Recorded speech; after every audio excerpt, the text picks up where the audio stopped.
All right, guys, today we are going to run through the WB1, the residential listing contract. So I'm going to pull that form up here. So, all right, let's run through it. And there is a separate section that talks just about the commission section. So today we're just going to be talking through the rest of the offer or rest of the listing contract, the WB1 exclusive right to sell. Always take a look at the upper left-hand corner. Make sure that you're using the most recent copy of the contract, and let's do it. All right. So the first line says the seller gives the firm the exclusive right to sell the property on the following terms. We're going to describe the property. The street address is, in this instance, it's 123 Main Street in the blank of blank. So we're going to say, this is where you're going to say city, town, village, whatever the municipality type is going to go here of this, whatever the city name is, the municipality, and the county of blank. So in this instance, it's 123 Main Street in Milwaukee, Wisconsin. Let's see. Next section talks about inclusions. What's included in the list price? The seller's including the list price, the property, all fixtures that are not listed as exclusions in lines 11 through 13, and the following items: the oven, refrigerator, dishwasher, microwave, washer, dryer, garbage disposal. In this instance, let's say the seller also owns a water softener.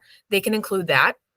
They're going to maybe include a Ring doorbell and maybe the trampoline and some pool equipment. If your seller is wanting to include a lot of personal property, they may want to consider a bill of sale instead of listing all of these items in the list in the listing contract, because if a buyer agent writes those into an offer to purchase, it's a pretty good chance that the lender is going to ask them to remove all of those things anyway.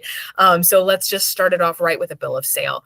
But you can list anything here that they're planning to leave that would be other than the property and the fixtures. There is a definition of fixtures later on, lines 191 to 204. But fixtures, the best way to think of this is if you take the house, you turn it upside down, you shake it, what's still attached? Your cabinets, your light fixtures, anything that's screwed in, built in, would be expected to stay, or something that is so closely associated with the property, i.e. the furnace, the air conditioner, the water heater. Those things would be expected to stay. Those are fixtures because they're operational items in the house. So usually in the inclusions, we list the appliances and then any special things that they're leaving.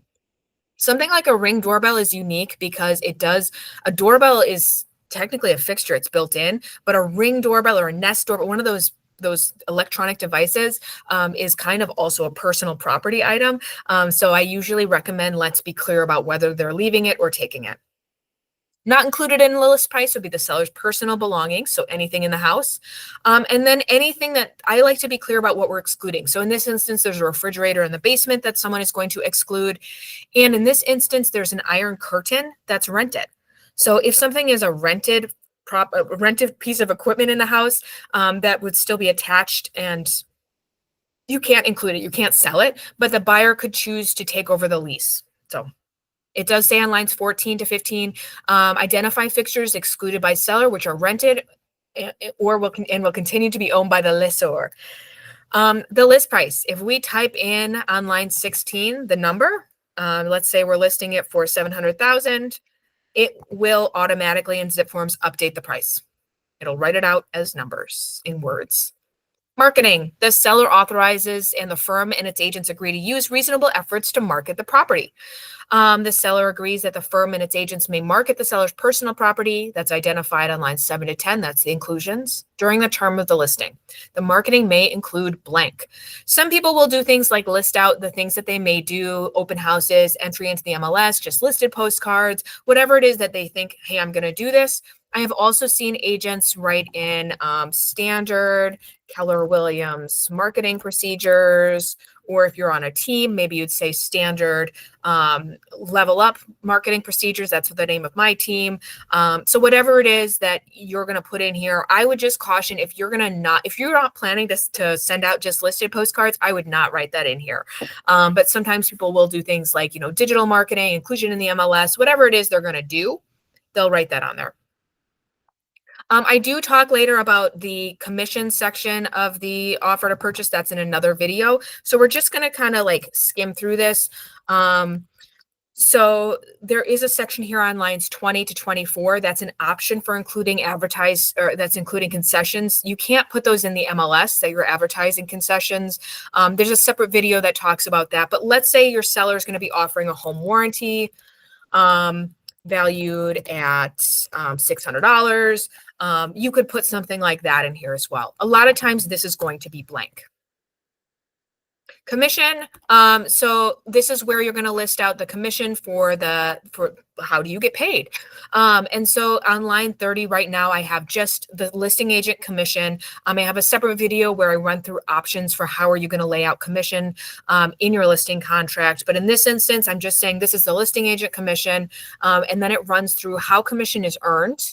It's earned if we accept an offer that it creates an enforceable contract, or the seller exchanges or sells the property while we're under contract. Option 5 is the ready, willing, and able buyer submits a bona fide written offer. And even if the caveat here is it says even if the seller does not accept the buyer's offer, if I bring a seller an offer that is at or above asking price, something that they said this is an acceptable price to me, and there's no contingencies, and the seller chooses not to accept it, technically I have still fulfilled the contract by bringing them a buyer who's offering them the terms that they're looking for. How often does that happen? It doesn't often. If you're in a situation like this, we'll talk through what to do next. Typically what happens, what I tell sellers is you owe when we close on the house. So if I don't complete my job, if I don't find a buyer for you, you don't owe me any commission. But if I find a buyer, we will, they'll owe funds. Typically what happens is we get through to closing day, all the contingencies have been removed by that point, and the buyer closes on the property. So how is commission paid? It's due and payable in full at earlier of closing or the date set for closing, even if the transaction does not close. So that's where if people are going to be working on, like, let's say I found a buyer and the seller said, hey, you know what, I don't want to close on the property, that is still going to be the instance in which they will be closing on, they'll still owe me commission. So how is this calculated? It's typically going to be calculated on the purchase price of the property. Then we go to the second page here. This talks about compensation to others. So we have a separate video that talks about how to explain commission. So look for that and watch that video as well. And then on line 61 and 62, it does say there is no standard market commission rate. Commissions and types of service may vary by firm. Commissions are not set by law and are fully negotiable. So that's important to note as well. Buyer financial capability. The firm and its agents are not responsible to qualify a buyer's financial capability. We would make sure that we get either proof of funds if a buyer is a cash buyer or a pre-approval letter. But I'm not personally going to be checking the buyer's credit and checking that the buyer is employed as they say they are. That's where we rely on the lender. Dispute resolution. If something becomes litigious, we always prefer to start with mediation and binding arbitration before going to judicial resolution in court. So I always tell buyers, like, sellers, we always start with that. If you're thinking about, if you're following up with legal action. Fair housing, there are protected classes for federal, state, and even county. And so the seller and the firm and its agents agree that we're not going to discriminate against those protected classes for those different areas. Disclosure to clients. So no matter what, anytime as a licensed agent, you have some certain responsibilities.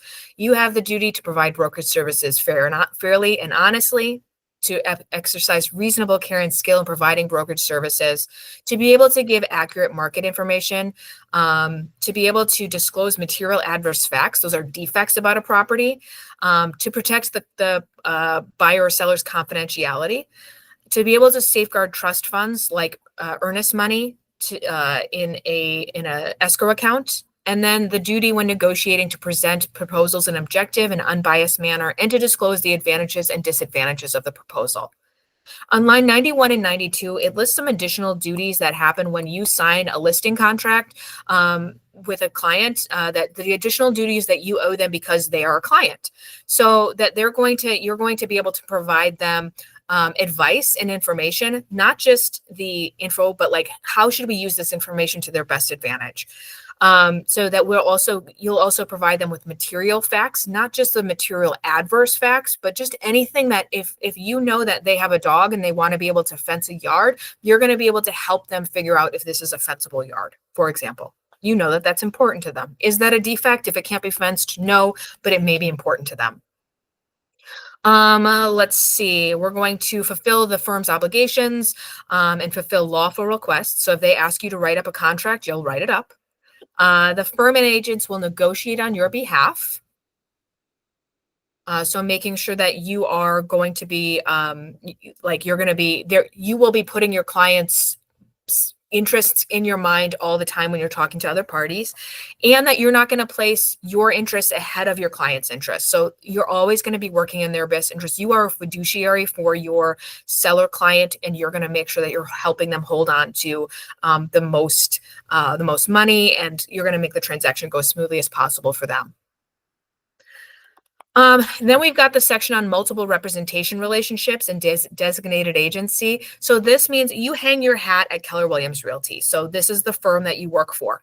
This talks about what happens if there is more than one agent from the same company, the same firm, that is involved in a transaction. So for example, if I listed a property and then another agent in the office brought their buyer through the property and their buyer chose to write an offer, what happens then? The best way that I think to explain this to a client is with that scenario. Hey, what if somebody else in my office brings their buyer through and chooses to write an offer? There's three options here on lines 123 to 130. So what happens? Option one, this is the option where I'm going to represent you, Mr. and Mrs. Seller, and the other agent is going to represent the buyer. I'm going to be able to still give you advice and still be able to negotiate on your behalf. I owe you loyalty. And the other agent is going to be working for their client. That's option one. Option two says that the same firm may represent me and the other party, but the firm must remain neutral. So that means that if somebody else writes an offer on your property, I can't give you advice. I can't tell you what I think you should do. I can give you the information and you'll have to make the decision. Same for the other agent. They can't give their client advice. The third option says that you don't want any agents from Keller Williams showing their client your property. So for most buyers, or most sellers, most everybody, most clients, the right option is going to be the top box. That's going to get them the most access to you as their agent, and it's going to get them the largest pool of buyers that's coming through the property. The Keller Williams offices in Waukesha County and Milwaukee County are the largest offices of real estate. There's almost 1,000 KW agents. You don't want to limit your buyer pool, and you still want an agent negotiating on your behalf. That's option one. If somebody else in the transaction chooses a different box, we're going to go with that. So let's say the other party chooses the second box, then all parties have to be alerted to that, and I can't give my client advice anymore. That's what it says on lines 130 to 134. Sub-agency, line 136 to 139. And it says your firm may, with your authorization in the agency agreement, engage with other firms to assist your firm by providing brokerage services for your benefit. So that means that maybe another agent is going to host an open house and they're going to be acting on your behalf because I'm acting on your behalf. Or if another agent writes an offer and they don't have a buyer agency agreement, technically they're going to be a sub-agent. They're going to be working also on your behalf. Please review this information carefully. An agent can answer your questions about brokerage services, but if you need legal advice, tax advice, or a professional home inspection, you're going to contact those professionals. There's a confidentiality notice on lines 145 to 160. Typically, I don't write anything on these lines because this just says that anything that the seller tells me that's not related to the transaction is going to be confidential. Sometimes I will have sellers who ask if I could disclose that, for example, they're only moving because of a job transfer. If that's not the case, I won't write anything in here. I just tell them anything that they tell me is going to be confidential. If they feel more comfortable, knowing that this is, being sold as part of a divorce, that's confidential information, you can write it on the lines. Cooperation, access to property, or offer presentation. This just says that the agents and the seller, everybody's going to be working together and other agents from other firms are going to be working together to market the property. And we're going to be working with other agents who are representing buyers. So we're going to allow them to have access to the property for showings, for open houses, for inspections, and anything following up. If there's anybody that, let's say, this is where I ask the seller, do you have any enemies? Because sometimes people will say, hey, I don't want to work with anybody from whatever firm. And that's where you would list them on what lines 166 to 167. The caution there would be that if they limit the cooperation with other firms, that's going to reduce the marketability of the property. They're going to be cutting down their buyer pool. So if they say, hey, I don't want any agents from XYZ brokerage to come, that's going to cut into the number of people that are coming to see the property. Exclusions. Who would be excluded from this property? That would include protected buyers if the property was listed before and then expired and buyers came through the property for showings or open houses, or they wrote offers. They also may have a list of buyers that they know are interested that they don't want to have as part of this contract. You would list those buyers on lines 173 and 174, and you'd put a date on there for how long is that excluded for. Then we have a list of definitions starting on line 177. I always point out to sellers that the lines 185 to 186, where it said deadlines are days, just reminding sellers that we don't have weekends and holidays in real estate, that all deadlines are calculated as a number of days from an event. There is a definition here of what is a fixture as well. So lines 191 to 204 lists everything. If there's a question, is this a fixture or not?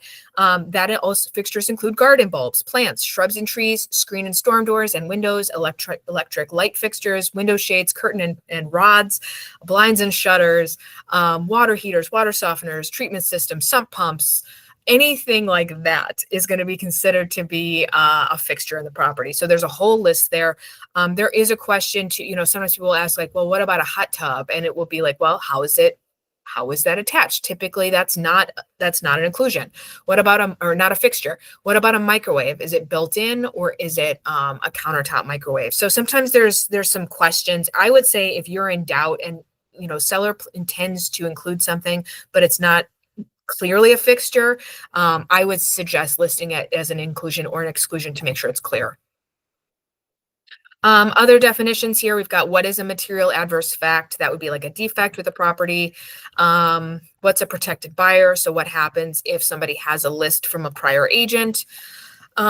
Page 5 starts with extension of listing. So the listing term is extended for a year for any protected buyers. So let's say you sign a listing contract, there's some showings, the seller pulls the property off the market. You can give them a list of buyers that saw the property, and those buyers would be considered protected buyers. So if one of them comes back up and says, hey, I want to write an offer, you would come back into play. You would have earned your commission. Occupancy on line 235, unless otherwise provided, the seller agrees to give the buyer occupancy of the property at the time of closing, to have the property in broom swept condition, free of all debris and personal property, except for any personal property belonging to tenants or sold to the buyer or left with the buyer's consent.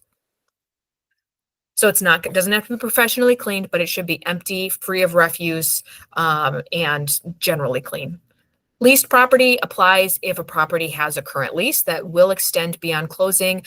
It would be transferred with the property. Notice of the sex offender registry on line 243. So they can take a look at that if they would like to. Real estate condition report on line 246. The seller agrees to complete the real estate condition report to the best of their knowledge, and they would amend it if there's any changes. And then they're agreeing to let the firm distribute that to all interested parties. There is a warning here for the seller representation regarding defects. The seller should let everybody know if they know of any defects. Otherwise, they could potentially be liable for damages and costs. Seller cooperation with marketing efforts. So the seller is going to help gather information that's needed and help with the marketing. Not help with the marketing, but won't stand in the way. And then if someone does come to the door, it says the seller shall promptly refer all persons with making inquiries back to the listing agent. So if somebody knocks on their door and says, I want to buy the house, they're agreeing to send them back to you. Open house and showing responsibilities. The seller should accept responsibility in preparing the property to minimize damage or loss of personal property. So this is where I tell sellers to make sure to put away their valuables. Don't leave medications in the bathroom cabinet.